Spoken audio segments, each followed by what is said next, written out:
Is technology at your work distracting you from actual work? Do you spend too much time troubleshooting PC or internet issues? IT Enabled can help. Our team of IT specialists can help you tackle your technology troubles and get you focused on growing your business in no time. Call to schedule your technology consultation. 936-225-3329. IT Enabled. We're here to help.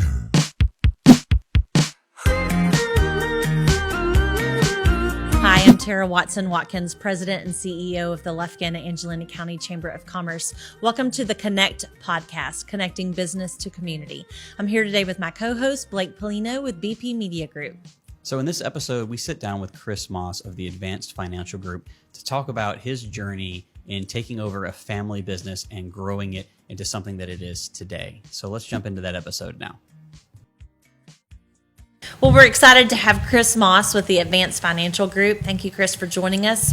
Why don't you tell the listeners just your background, who you are, a little bit about the history, and then we'll get started. Sure, you bet. Thank you for having me. Of course. First of all, This is a lot of fun when you're have an opportunity to talk about a business that not only is special to you individually, but a lot of people that came before me that going to get a chance to talk about today. So a little bit about myself. I'm a hometown boy. I was raised right here in Lufkin, not born, but transplanted.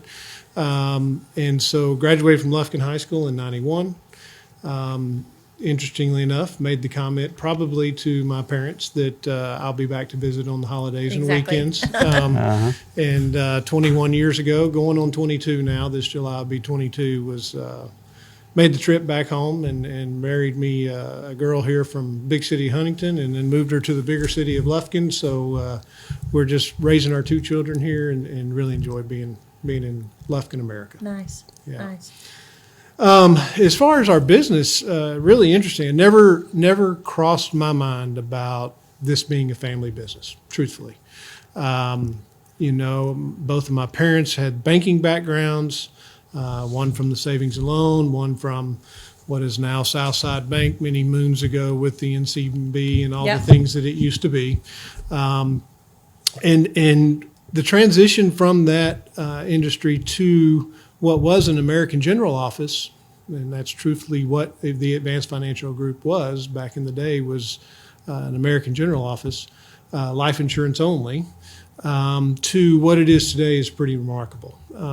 My parents bought the American General business from Charles Frederick in 91, same year I graduated high school. And again, because it was purchased into the family at that point, it never really came across as being a family-operated business. I went off to college and was in the middle of my master's degree, living in Houston in the oil and gas business, making an excellent living, but had reached out to my parents and said, will you please come look at the house I'm thinking about buying, because I'm ready to settle down. And at that point, the basic conversation was, hey, we need you to come home and go to work. And a little bit floored, truthfully, because I had not thought about it at that point.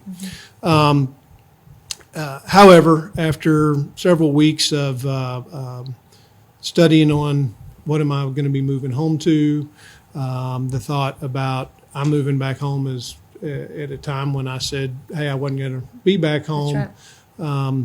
It was a wonderful transition. Struggled at first. I can remember walking into my dad's office and saying, look, I'm just a drag on payroll here. I'm not adding any value, and that was tough for me to work with. But the encouragement that they gave me that it will come, you're learning. And just coming home to Lufkin and having people putting their arm around you and saying, welcome back, means an awful lot. And so that's a little bit about how I developed into the business. But what I guess I'll kind of jump ahead to one of the things I was going to talk about, but what I'll say about the Advanced Financial Group, which is the name it became after my parents bought it. They renamed it and kind of restructured the planning around the business. We, from just a life insurance entity to a full-blown financial services business. And a lot of that came from Robert, in his banking years, Robert and Sheila Telford, my parents, I failed to mention that, probably would have been good to say that in the beginning, would have those customers from the bank approach him about investment ideas that he was not licensed to do anything about. Right. So he began the transition of slowly and offering and expanding the services into the investment world, along with maintaining the insurance business. And so that's the business I moved home to. Right. We built that together for 17 years, along with several other legacy, Jack Davis, Jim Todd, John Kennedy, the folks that were there with my dad that taught all of us younger guys and gals to understand the business, understand those client relationships. And part of that building the business to where it is was the team concept. Yeah. And so that's how the Advanced Financial Group has kind of built out over the years, a risk my parents took at a time when probably taking that type of a risk financially was pretty substantial Sure. to where we are today. And you think about your employees. I was thinking about, you mentioned Jim Todd, and now Jeff Todd works there. I mean, so it's continued to not only be a family-owned operation through your family, but it's bringing in the next generation of other family members that have worked there. It is truly one big family. Absolutely. And one of the things I wanted to speak to was the average tenure of our staff. And those folks, we've got a 15-year average. Myself, the longest at 22 years. One of my assistants that's been with me for 20 of those 22, and several others, and the list goes on and on. But I think that speaks volume to the success that we're able to take care of our relationships with our clients, Right. is because folks know who they're working with. That's right. Yeah. It's not a turnover that. Well, they're homegrown people. That's right. That That's people right. have known all their life, and now the succession is happening where you're bringing in the next generation, and you're probably at this point helping people with financial planning that are bringing now their children are coming home, and you're starting the whole process over with them. Absolutely. And we're three distinct businesses under one roof. And those businesses are that myself and Stephen Corley and Brad Morris, the three of us work diligently in the investment world. That's where our most of our time lies.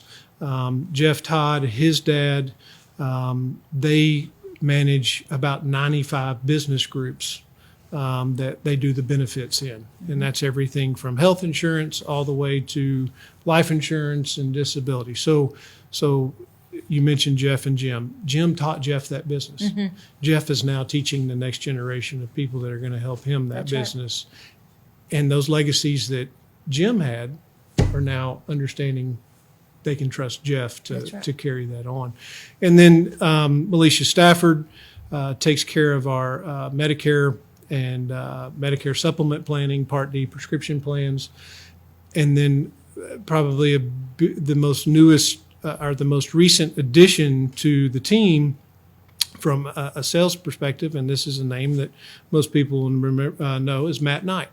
Of course, his dad was superintendent here for a long time, but Matt, with his knowledge in the school business, is now helping John Kennedy grow that business further. And we now have 29 school districts that we do the benefits in, from north to south and east and west. So those three distinct business models, so to speak, really cross-reference with each other and can help each other grow. And so it's been a wonderful meshing of opportunity for all three of those entities to come together, and we call ourselves the Advanced Financial Group. So works well. You do it all. Do it all. Yeah. Do it all. I mean, so part of our success, and one of the things that I wanted to mention, is our strategic partners within the community. So say we do it all, I think a fair way to describe it would be, if we can't do it, we feel like we have those partnerships in place within our community that can do it. That's right. So the strategic partners, whether it's the CPA firms or the attorney groups, whoever that may be, Makes sense. we have those opportunities to refer that business, and then of course that business potentially can be referred back in other ways. So it's a fun community to do business in. You're not going to lie, cheat, or steal in Lufkin, America, and somebody's not going to know about it. That's right. Right. That's So, right. That's also I think the beauty of being here. Absolutely. Yeah. Yeah. Absolutely. People are, for the most part, they're honest and they want to work with people that they know and they trust. And that's, I think, what makes Lufkin and East Texas so special. It is. Compared to, large metropolitan areas.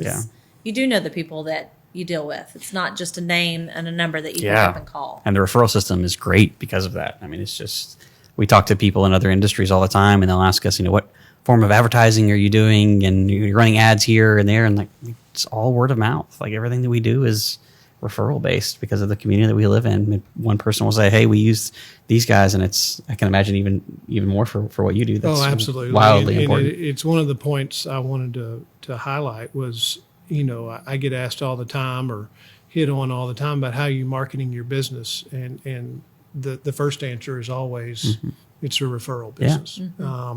It's a relationship business. And I'm not reinventing the wheel. Right. That's not what the good folks in East Texas want me to do. They want me to build that relationship with them to move forward. And that's the way I talk to my team about, let's build these relationships, and the relationships will take care of us. That's and right. so, you talk about our community, and I am a big proponent within the office about community involvement. And Sure. Tara, and you guys know that I've put my time in various boards around town, and I beat on the table, and we have it very much displayed that we've had 3 silver spike winners in our building, and that's important to us. And It started with my mother, and Jeff and myself are both. So taking care of that community that takes care of us is also important as well. So. Do you think your mom and dad ever thought it would be this big of a business? No, it's really it's very flattering and very humbling that still to this day, Robert, I guess mother retired about 7 years ago, and Robert now 5 or 6. But there's not a time that we get together that he doesn't put his arm around me and say, hey, this is better than I thought it was going to be. Yeah. That's amazing. It's I can't tell you how grateful I am that you've given me the opportunity to retire, and you're building it out further. That's right. Yeah. And it means a lot to him. And gosh, I never dreamed I'd be back home doing this. But So what did go through your mind when they called you and said, great question. First thing I did back in those days was, you open the yellow pages and you see how many financial advisors there were in town, and insurance agents, and how in the world am I going to make a living in Lufkin, America? I'll say it because I've used it 100 times, but there's quite a few assets buried in these pine trees around East Texas. So that was the first thing that probably hit my mind. The second, because I was making a real good living in the oil and gas business, and I knew I was coming home to a pay cut. Yeah. I knew my cost of living would certainly be different. Terry, you know me well enough to know that the lifestyle that I have with my boys and the things that we do would have been very hard to manage in downtown Houston. Yeah. Absolutely. But the second thing was just understanding what the transition into a family-run business was like. Because there were some folks in the office at the time that I didn't want to move in and act like I was running the place. Right. I wanted to put my time in at the bottom and work my way up. And that was part of that conversation I had with Robert at the time was, hey, man, I just feel like I'm dragging on your payroll because I'm not a value add. Trying to learn the curves and the ups and downs of the financial markets and so on and so forth. And at the same time, managing those relationships, whether it was with support staff or some of the other agents in the office, representatives in the office, was, I don't know more than you. I want to learn from you. And so that was, I did a lot of thinking and processing around that. Interestingly enough, the sister plant to the one I was running in Houston at the time had caught on fire. So they pushed all that work to us in Houston, which kept me in Houston longer than what we'd originally planned, which allowed more time to think about this transition back home. So those were probably the two top of mind things that hit me was, moving into a family business. What are the pros and cons? Yeah. And then, Were you married at the time? no, I was not. Okay. I was not. So that part of my life was easy to manage. Yeah. I mean, I was only picking me and a dog up. Right. But outside of that, it was a big move to come home. Yeah. It was a big move to come It home. was, it's hard to come home. I'm like you. I had always said I'll never come back home. And then I was working in Dallas for Pfizer, and my dad passed away unexpectedly. And then my grandmother became really sick, and my mom fell off of a ladder putting up Christmas lights and shattered both of her legs. And it was kind of like, okay, God, I hear I get you. it. Yeah, I get it. I'll go home. And my mom was, she was like, you are not moving home. You're not moving home because of me. I can take care of myself. But she was in a wheelchair for 4 months Right. and couldn't put any weight. And I just remember thinking, what am I going home to? Like, is this really what I know I'm going home to take care of my family, but am I making the right decision for me? And I'm sure I'm like you. It was the best decision I ever made in my life. And absolutely, and I certainly didn't have so much the family concerns as it was just I'm coming home to take care of a business. That's right. And get my parents to the point where they can retire someday. I guess the one part of it that I didn't mention that also hit my mind was, look, I got 2 brothers, Yeah. neither of which have had any interest in the business. Interesting. So there was a little bit of navigation around that as well. The long term of this is that I'm now beginning to start thinking about, I've got 2 boys. Maybe one of them want to come home one day. Yeah. Yeah. Who knows what the financial services industry will look like at that time. I contend that it's an industry that's more creative than any other industry you can think about, with some of the investment ideas that get brought to the table with the actuaries and the insurance business on the different types of products they create. So, you've got a generation of folks that are now talking about Bitcoin and Dogecoin and all these other coins that weren't even thought about when I first. So, but the thought of legacy for me is starting to come out, That's right.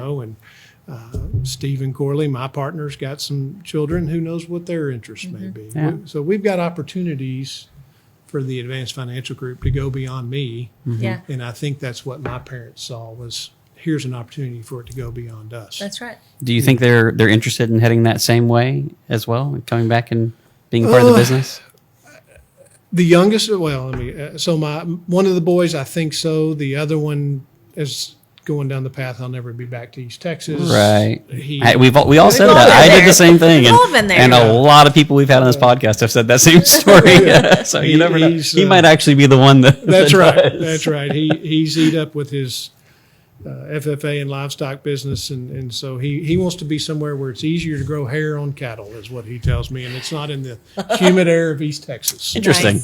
Nice. But anyway, it's fun to think about. Certainly Yeah. fun to think about. It's scary. I mean, look, I take a lot of pride in the fact that we have 14 people that work for us. Sure. And those 14 people, like I mentioned, with all that average time or tenure, they're family too. Right. So if it wasn't, if I didn't want to get up and come to that office every day, then it'd be tough to just think about the legacy of Advanced Financial. But Sure. I haven't lost that Yeah, desire. I think Yeah. that's been really a theme this whole month has been about family, and it's not your blood family; it's the family that you work with every day. Sure. And that is always the trend. I mean, we've asked every single person what has led to the success, and it's been loyalty from employees, loyalty from customers, depending on whether they're clients or they're customers with Lefkin Barbecue. It's the loyalty of the people that you're with all the time is what makes people Well, successful. And some of those names you mentioned, Tara, I mean, I'm hearing the horror stories now of we have the work, but we can't find people Yeah. to work. Yeah. And so there's a blessing there that I'm not having to deal with that phenomenon in this world we're living in today too. Oh, yeah. So, blessings come in lots of different ways, and just the fact that I have a team that I think enjoys working for us as well. That's right. And we do our best to take care of each other. Yeah. I mean, the two ladies that I say it all the time, I call them my work wives, but the two ladies that work most closely with me, I tell Tracy, my wife, all the time, they'd go to battle, and that's so meaningful. That's right. Because I know if it's made it to my desk, they've fought the battle that they've had to fight. That's right. Before it gets to me sometimes. So Yeah. you can't beat that. So what's the future look like? Well, I just mentioned that the financial service, at least I'd call it on my side of the house, the financial services business and the creativity around the opportunities for folks to build wealth. You just absolutely have to stay on the forefront of what that looks like. Yeah. Who are the next generation of savers? If you think about the millennials, you better have their attention in about 5 seconds, because if you don't, you've lost them. I was, interestingly enough, I was at a conference and there was a gentleman there talking about the various generations, and he said the millennials are probably going to be the richest generation to ever come through, because they're going to develop an app or a game or something that makes them super wealthy. But you better have their attention if you're going to be working with any of that wealth. We are right in the middle, actually probably 3/4 of the way through of a huge CRM upgrade, customer relationship management software program that is also our marketing program, that has been with us since the day I got here 22 years ago. And without that marketing program, and it's the simple things of sending out birthday letters and just little bitty stuff that goes so far with so many folks. That's right. Really excited about that upgrade to our database enhancement, the enhancements to our database and what that can do for us. And then, I guess the last thing is this digital world we live in. How do we use that to also gain access to and continue to build those relationships with our customers? Future's fun. We've got a little bit of legacy planning, or succession planning that we're having to go through all the time, because we still have some folks that have been there with us since day one that are beginning to start thinking about, when do I want to go down the path of Robert and Sheila? None of them are close to doing that yet, but those are all things we have to think about. Sure. So the team's in place. The team has to keep growing with this world we live in. That's great. So. Well, we appreciate you coming and telling Absolutely. your story. I appreciate the opportunity. Of course. Yeah. Well, thank you so much for your time, and thank you so much for listening to the podcast again this week. We hope you enjoyed this month of talking about these generational businesses that we have right here in our community. And as always, if you'll go and rate and review this podcast wherever you're listening, that's a huge help to us, and it helps other people who are interested in this podcast to find it. And if you want to watch the video version of this podcast, it's available on the Chamber Facebook and on the Chamber YouTube page. Thank you and have a great week.